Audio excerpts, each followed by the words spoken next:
Cube Radio. Salut, c'est Brigitte Noël. Je suis en compagnie de Félix Séguin. Félix, avant de commencer l'épisode, je pense que tu as quelque chose à nous raconter. Il faut absolument pas manquer le grand reportage de notre bureau d'enquête, qui s'appelle aussi Narcos PQ, une version télé, si tu veux. Un reportage qui nous a amenés au cœur de la guerre des cartels dans l'État de Guerrero au Mexique, qui nous a amenés voir des anciens de la DEA à Washington, D.C., qui nous a aussi fait tourner plein d'entrevues à Montréal qui vont vous faire comprendre la narcoculture. Je vous conseille de ne pas le manquer. Vous pouvez regarder le grand reportage Narcos PQ qui est disponible en exclusivité sur Club Illico dès aujourd'hui. Moi, j'ai toujours rêvé d'avoir un podcast où il y avait une mise en garde que c'est du contenu pour adultes. Voici ta chance. Alors, voici ma chance de le faire. Alors, attention, dans ce podcast-là, c'est d'abord du contenu qui s'adresse à des adultes, là, ou en fait des gens qui ont plus de 18 ans et qui ont une tête sur les épaules. C'est hyper touché ce qu'on fait parce que là, on va donner la parole à des gens qui passent leur temps à défier et à désobéir aux lois. C'est pas parce qu'on veut en faire des modèles. On fait pas ça pour les élever, on fait ça pour comprendre puis pour faire la lumière sur une zone d'ombre.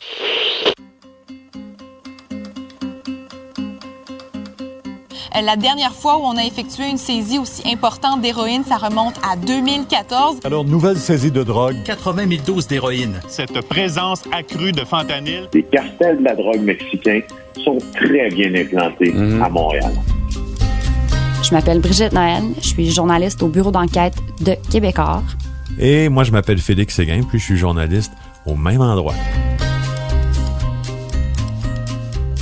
Saviez-vous que le Québec est la terre d'accueil de plusieurs des plus gros trafiquants de la planète? Savez-vous qui ils sont? Narcos PQ. C'est là qu'on va les découvrir.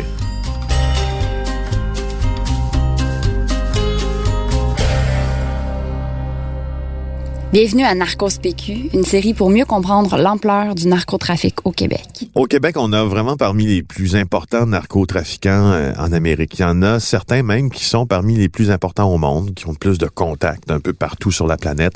J'en connais même qui ont traité directement avec El Chapo, El Chapo Guzman, le baron de la drogue mexicain qui est maintenant en prison aux États-Unis pour le restant de ses jours.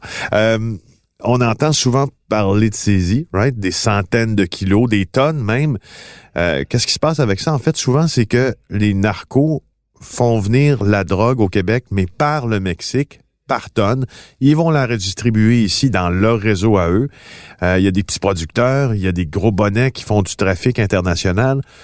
Tout ça étant, là, ce qui est cool, c'est que on va en rencontrer parmi ces gens-là dans Narcos PQ, mais on va savoir un peu comment ils vivent. Ils ont quand même passé toute leur vie, ou presque, sous le radar. Et là, ils acceptent un peu de faire quelques petits pas vers la lumière avec nous.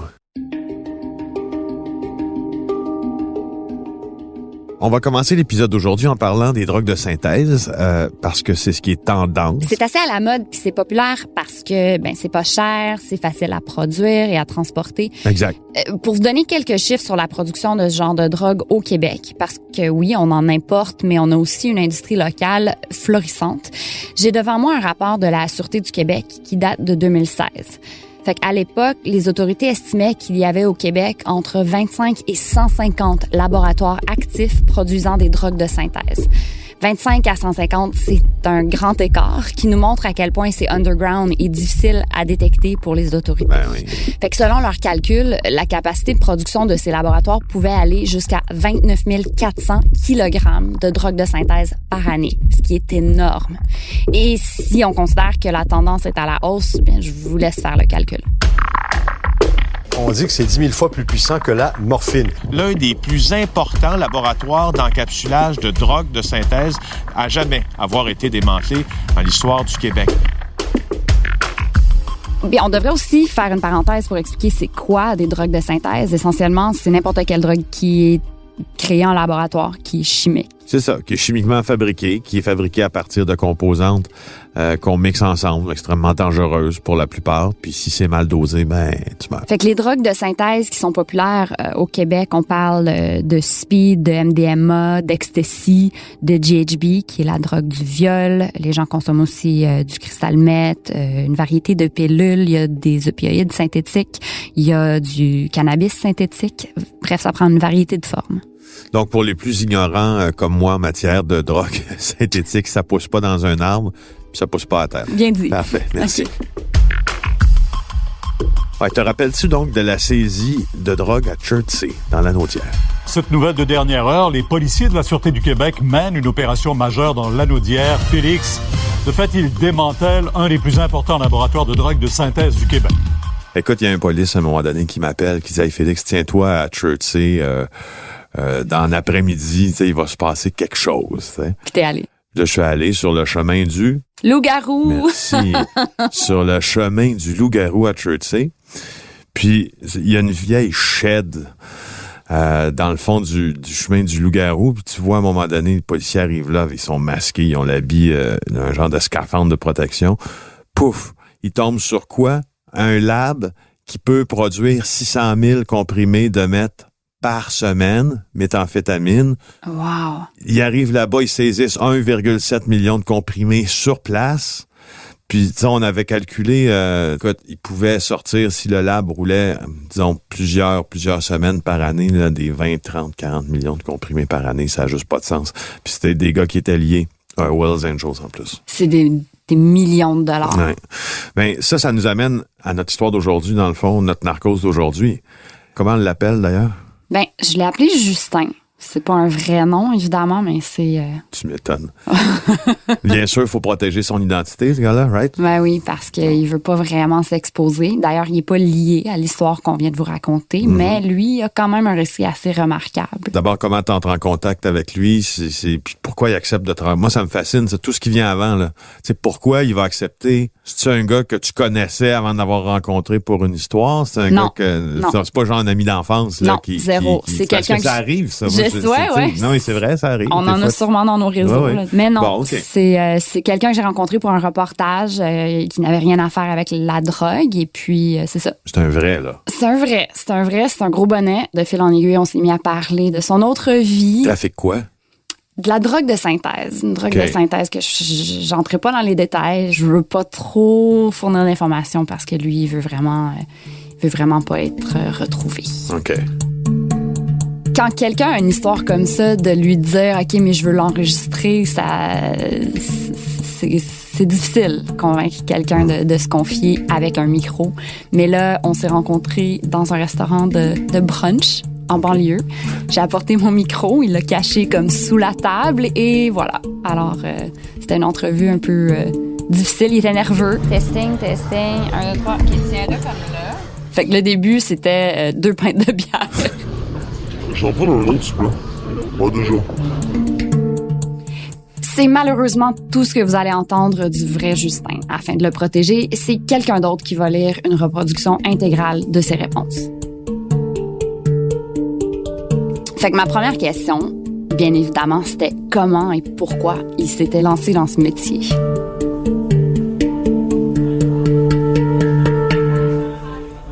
Ça a commencé jeune, très jeune même, 14-15 ans. Déjà, j'aimais beaucoup l'argent. Donc, j'ai commencé tranquillement là-dedans. Puis aussi, avec les études, parce que je voulais faire des études, c'était plus facile pour moi. Ça me donnait plus de temps pour étudier. C'est ce que je me disais. Donc, ce que j'ai fait, au fond, a toujours été pour avoir plus de temps. J'aimais m'amuser. Puis quand tu commences dans ce milieu-là, t'as plus de temps libre, puis t'as plus d'argent pour en profiter.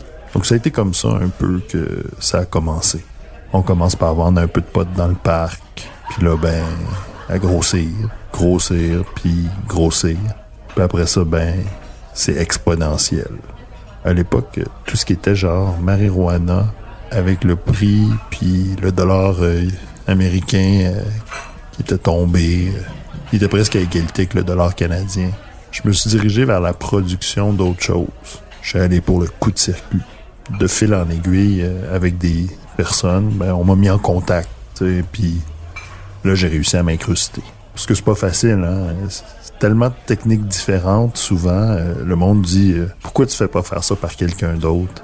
Faut que tu le fasses toi-même, en fait. Ça peut pas être un imbécile, là. Il y a des calculs, de la chimie, c'est des procédés qu'il faut que tu fasses, des degrés à mesurer. Il y a plein de variables, hein. Il faut que tout ça soit respecté pour avoir un bon produit, finalement.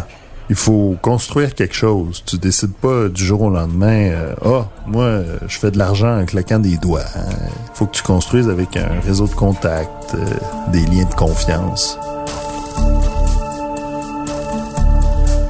Jamais un jour, si tu m'avais dit, quand j'étais jeune, que c'est ce que je deviendrais, jamais j'aurais cru à ça.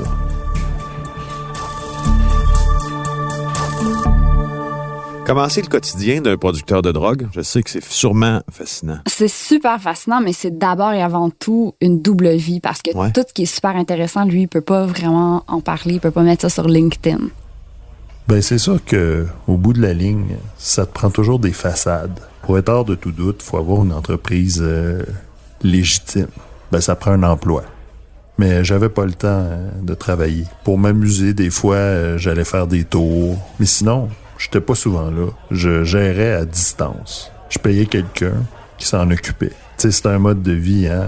Si tu fais ça 20 ans, 25 ans, c'est une carrière en soi, selon moi. J'avais plusieurs employés. Ça prend des grosses équipes. Tu peux pas mener ça à terme seul. Puis on parle de pas mal d'argent. J'ai fait des centaines de milliers de dollars par mois. Sauf que tu travailles pas tous les mois. Tu prends 6 mois, tu vas te promener. Tu peux pas en faire trop non plus. Faut laisser retomber la poussière. Dans l'extrait qu'on vient de jouer, tu peux pas en faire trop. Tu peux pas trop faire de drogue. De drogue. Lui, il en consomme pas, mais tu peux pas trop travailler là-dedans parce que, imagine-toi donc que fabriquer des drogues de synthèse, ça a un effet physique assez intense, même si tu n'y touches pas. Ça veut dire que juste à, exemple, on prend l'exemple. Osmose. Ah oui, hein? Ouais. Puis au niveau physique, c'est dur de travailler dans des conditions comme ça, à être exposé aux produits chimiques et aux produits finis aussi. Ben tu dors pas bien. Puis du monde qui ont déjà des problèmes psychologiques, ça les accentue, tu sais. Quand tu paranoïes, là, tu peux tomber en psychose avec ça. Tu dors pas pendant 4 jours parce que tu travailles là-bas, juste par le contact, juste à en respirer. Ça rentre dans les pores de la peau, tu respires les produits. Après 5-6 jours, tu peux embrasser une fille, puis elle te dit que tu goûtes le produit chimique. En fait, ça rentre dans tes bronches. Donc, c'est super dur d'être exposé à ça au quotidien tout le temps. C'est pour ça qu'il faut prendre des breaks. Puis il y a des défis aussi, il m'expliquait, il y a plein d'enjeux auxquels je n'avais jamais pensé, comme par exemple la gestion des déchets. C'est très, très, très nocif. Donc ces choses-là, comme par exemple 3 ou 4 000 litres, si tu déverses ça dans des terrains vagues, ça contamine la nappe phréatique. C'est vraiment mortel. Donc, il y a 2 ou 3 manières de t'en débarrasser. Tu peux enfouir toi-même les produits ou il y a des compagnies, des sites qui prennent ce genre de déchets-là sans poser de questions, mais à gros prix. C'est sûr que quand tu donnes de l'extra, la personne comprend un peu ce que ça peut être, mais pose pas trop de questions. Les déchets, c'est des déchets. Puis aussi, il y a beaucoup d'autres aspects dont il faut s'occuper. Comme des acheteurs de produits ou le transport des produits. Tu sais, que tu vas chercher à Calgary, par exemple, ben ça prend quelqu'un qui va te le chercher. Donc, il faut faire des compagnies pour être légitime. Acheter des containers, des locations de camions, des choses en grosse quantité. Tu loues pas des minivans, là. Ça prend des grosses vannes. C'est gros, mais malgré tout, ce qui est merveilleux, c'est que tu peux prendre tout ça puis le déménager. Tu peux prendre un cube, puis le lendemain, il reste plus rien dans la place. Par contre, au niveau du voisinage, c'est tout le temps à refaire. Il y a les vapeurs, il y a de la senteur. Donc, c'est mieux dans des quartiers industriels ou des endroits en réclusion, genre loin en campagne. Mais dans un quartier industriel, tu peux avoir une couverture de compagnie chimique en façade, puis derrière, ben, il se passe autre chose. Si ça sent fort puis qu'il y a une cheminée, ben, ça passe. Le monde pense que c'est facile, mais c'est pas facile. C'est des idées préconçues que c'est facile. Il y a beaucoup de cassage de tête, il y a des risques. Faut construire quelque chose.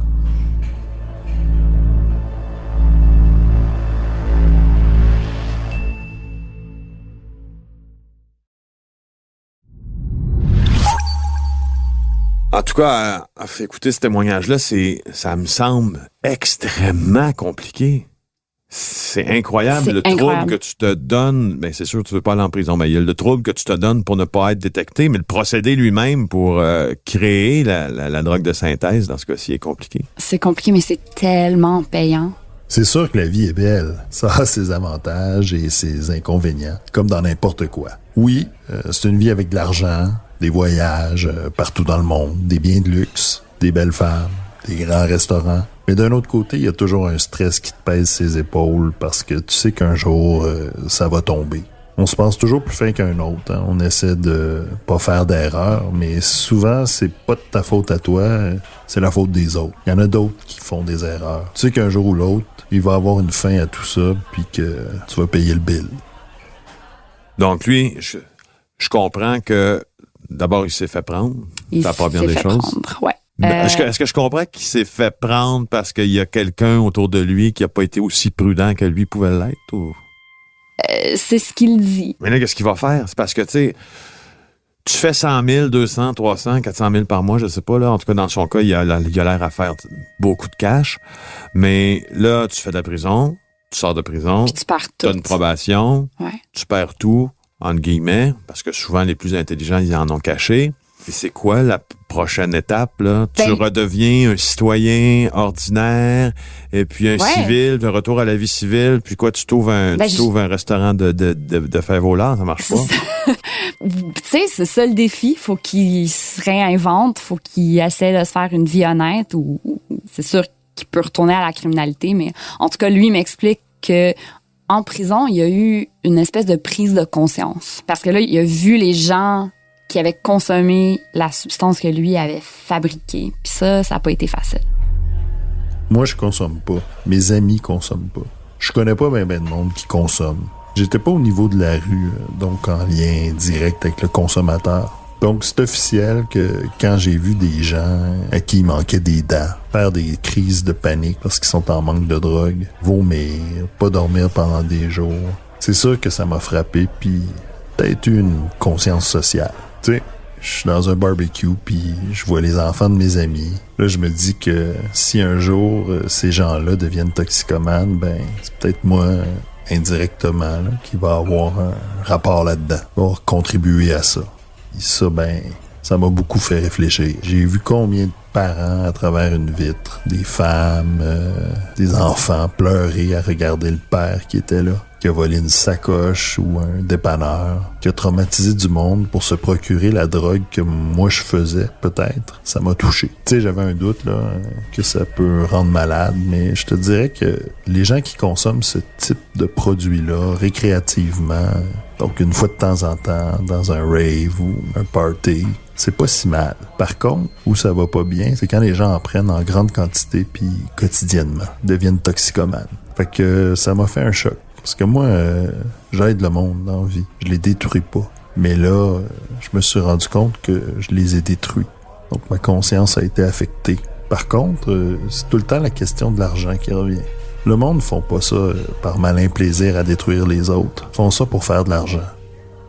Fait que là, tu sais, lui, il raconte que il a jamais fait ça pour faire mal aux gens, pour détruire le monde. C'était vraiment juste pour faire de l'argent. Mais tu sais, faut que tu te rendes compte à un moment donné que t'es en train de détruire des vies en quelque part, là. Ben, Monsieur Schiff ici va te dire quelque chose. Monsieur Schiff. 2800 décès en 2016 liés aux drogues de synthèse. 2017, on a juste des données préliminaires. On pense que ça va être vraisemblablement plus que 4000 au Canada. Wow. Alors ça, c'est les chiffres. Moi, cet extrait-là, il me fait flipper parce que ça vient rejoindre moi, tout ce que j'entends quand je rencontre des trafiquants. Eux autres, ils ont un système de valeurs à eux autres. Tu sais, il te dit, ben, tu sais, je me suis rendu compte des dommages que ça faisait, mais tu sais, en même temps, il axe beaucoup sur le fait que c'est pas bon la drogue quand t'en consommes trop. La modération. Mais je veux dire, tu sais, tu vends des drogues de synthèse, puis ce qu'ils vendent, c'est fort, là, puis ça crée une accoutumance comme ça. C'est quoi que tu comprends pas, là? Tu sais, exemple, là, mettons, du crystal meth. Tu vends ça à quelqu'un, tu dis « Hey, ce serait bon que tu n'en fasses pas beaucoup. » Ça, c'est ta conscience sociale.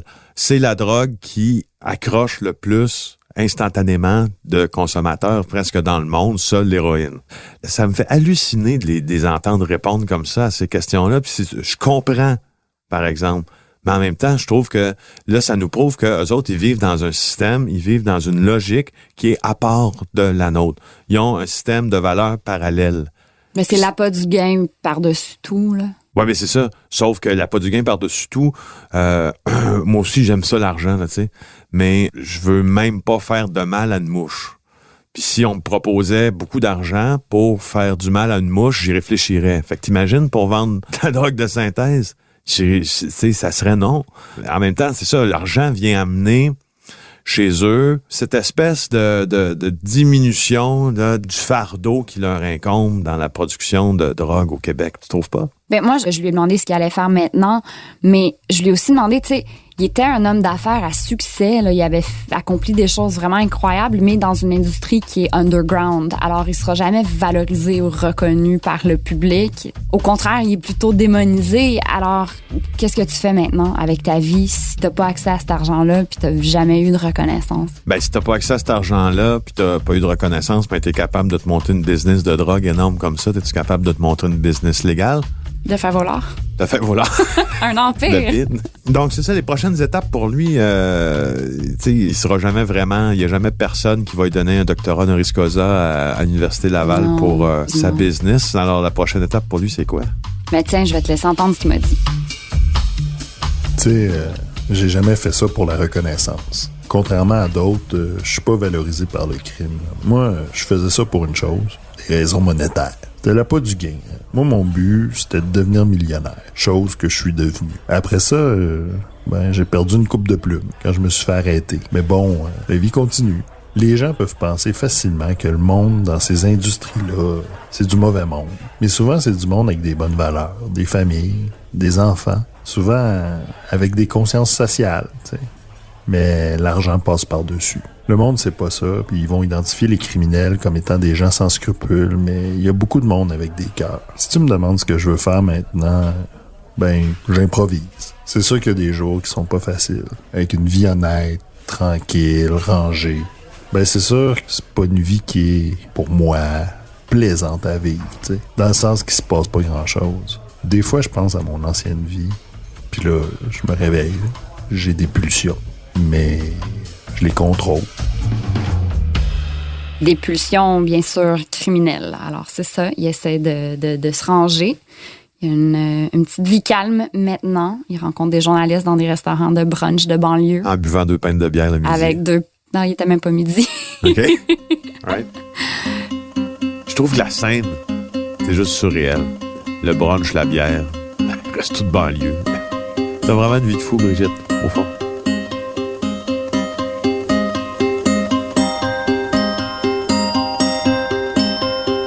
Dans le prochain épisode de Narcos PQ, on va rencontrer l'ancien membre des Rock Machines, Stéphane Galarneau.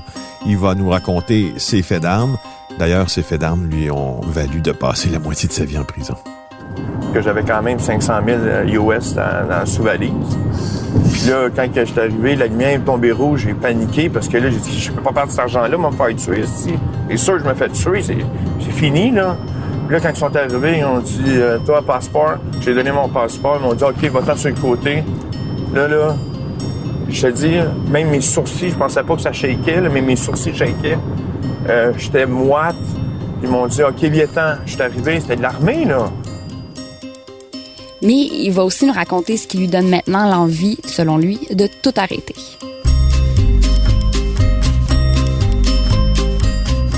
Si vous aimez ce balado, n'oubliez pas de vous abonner. Vous pouvez aussi suivre le Bureau d'enquête de Québecor sur Facebook ou nous lire dans le Journal de Montréal.